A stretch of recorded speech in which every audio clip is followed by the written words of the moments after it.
Bob, you got to be massively happy. 62, 64 around here is pretty good. Yeah, no, it was. I've played beautifully the last 2 days. Yesterday, the putter was on fire. Today, I feel like my iron play was exceptional. But I've been putting in the work the last couple of weeks to make it to improve on what I was doing since the Wyndham. Obviously, coming from links golf back out to throwing darts is a bit different, technique-wise, turf-wise. So it took a little bit of readjusting, but we've got the hang of it. Putting is, statistically at least flipped since PGA. You talked about that yesterday, just kind of the changes you've made. But when did the confidence really set in with that club and on the greens? Yeah, it's been good it probably came after, even the weekend of the PGA was good. Probably statistically it wasn't great, but I felt far more comfortable over the putter. And I've always said when I'm comfortable with a putter in my hands, it's a dangerous thing. And since the PGA, it's been feeling great in the hands. I do a lot of technique stuff with that, and then once I've done that, it's just let it flow. Robert, a lot of focus on your putting this week, but your ability to recover after missing the fairway on some of the drives on 7, on 18, still put yourself in a position to score and reach the green in 2. How important has that been to getting so low this week? Yeah, it is important, but it's not. We're missing it on the right sides. So the targets we're picking probably isn't the middle of the fairway. The targets we're picking might be right half the fairway, knowing that if I'm going to miss it, hit a shot that's going to miss it on the right side, I think it was at 5, the birdie on 5 or 6, or 7, was it? Like you miss that on the left-hand side, it's an awkward angle to the pin. You miss it on the right side, straightforward, you're going to get it around the green front edge. Same in 18, it's just, for me, that tee shot, trouble up the right, don't want to hit my normal draw. So, yeah, I'll probably be up there the next 2 days. So it's just about picking smart shots, smart targets, and then, just deal with what comes. And on 16 there, the look for eagle, you had a discussion with one of the officials there, just worried potentially if the ball had moved as you were approaching.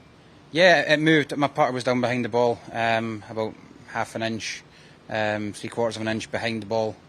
Ball moved. But that's the way I've had a couple this week that my ball plugged on, I think it was 5, the tee shot into the par 3 plugged, and the ball wouldn't sit in its spot, so I had to find nearest spot. Look, the greens are running at about 13 in the stimp on the flat, so the minute you get on a slope, they're running about 16, 17, so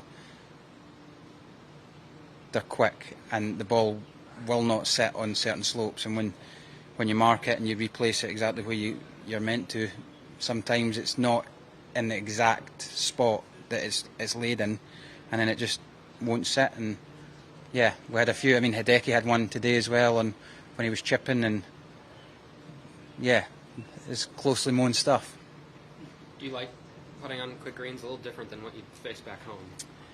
Yeah, it's good. You just got to be on the right side of the holes. Everyone will say it. If you're the wrong side of the holes, it's going to be carnage out here. And I feel like this week I've really done a good job of getting it underneath the hole to be able to be aggressive with an uphill putt. The hardest putts are the ones probably 5, 6, 7, 8 feet down the hill, where you're just breathing on it, touching it to get it going, and then you just stand there and watch it bob and weave away down its hill and praying that it's going in. But yeah, I don't mind quick greens. Do you remember ever having this big of a lead in the tournament? Not as a professional, I don't think, but I've had it before as an amateur. So yeah, again, it's only 36 holes gone. There's a long way to go, and I'm comfortable with who I am. I'm comfortable with the team around me, and I'm comfortable on this golf course. Just go and play golf. Do you think you would have said the same, I don't know, a year and a half ago or 2 years? Or do you feel like that comfort has really come on recently? Yeah, I believe I'm able to compete at this level. I wouldn't be here if I didn't believe that, and I've had so many experiences in my life that have helped me to get here, from whether it's normal life back home in Oban, fighting as an amateur, different sports back home, and then like experiences as a Ryder Cup, winning Scotland, Canada. I've experienced the majority of it, and then this year at the US Open, I felt things that I never thought I would ever feel, and yeah, I'm ready for the weekend. Are you more comfortable being here in the U.S.? Yeah, I don't spend my off weeks anymore over here as much. Last year we tried to live here, but I travel back and forward now, and yeah, I love home. It's no secret, and it's probably not going to change. But everything that means anything to me is in Scotland. So why be anywhere else? You and Hideki both shot 64s today. When your playing partner's playing well like that, are you able to feed off that at all? Yeah, you are. And it's good when you're kind of good shot, back and forward. But it's always good when your playing partner's playing well, and you're not seeing wild shots. You're seeing good shots. If he's going before you, he's hitting the fairway, hitting the greens. So you get to see good shots, and makes it far easier when you're trying to execute something yourself. And yeah, when you see something happening good before you, well, it frees you up a little bit. Give us a sense of what the next couple hours going into tonight kind of look like for you as you prepare to kind of finish strong this weekend. Yeah, I mean, I don't even know the time. Probably get a coffee before 4 o'clock, and then get dinner, chill out, sit, watch the golf, speak to my family and friends back home, and drink a couple of Coca-Colas and go to bed. Question, Bob, about golf and shinty. You use the word fight. I've heard you use that word a lot over the last 3 or 4 years. What does it mean to you? Because we're talking about fight and shinty when it can be physical, and fight and golf when it can't be. So, what is your definition of being a good fighter when you're playing a very calm sport?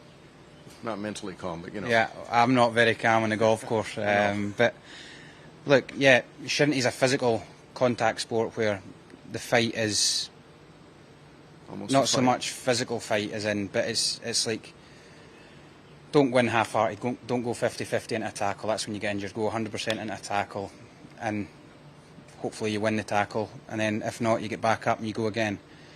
And golf's that's the way I treat it. Like yesterday I hit a bad tee shot in 12 into the water. When it's a tough test, I find it easier when you know people are making bogeys, but I was in, just get there, make the drop, think about what you're doing, and it's more of a switch on for me. It's more like, in golf, it's more focusing more, and just do not give up.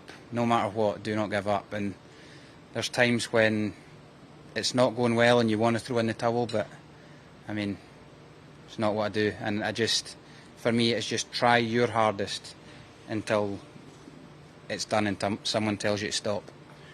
And along those lines, there was a time, probably a couple years ago, where you kind of notoriously were a bit of a slow starter, and then got it going. Did you ever concentrate or contemplate more going at the get-go? Yeah, there's a couple of things that I've changed. At this event last year, I was injured. I injured myself, I think, before the second round. And we noticed statistically that I was slower in the mornings. Like my scoring average wasn't as good in the morning as it was in the afternoon. So we looked at that. We checked out why that was. We've not scientifically found out the answer. We've kind of worked it out between my team and I, from bands to heart rate monitors to everything. And I'm warming up now before my rounds, stretching, doing some stuff in the gym before I play now, so that when I get out there, I'm ready to go. And to be honest, I got told by a very successful Scottish athlete that sleep is the most important thing that he learned in his career, and it's something that I really prioritise before a day is my sleep. Would we know who this Scottish athlete is? Probably the greatest, or one of the greatest sportsmen, Andy Murray. Okay.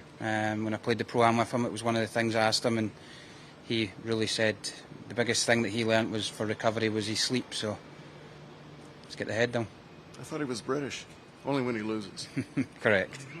We're Scottish just now. Bob, thank you. Thank you.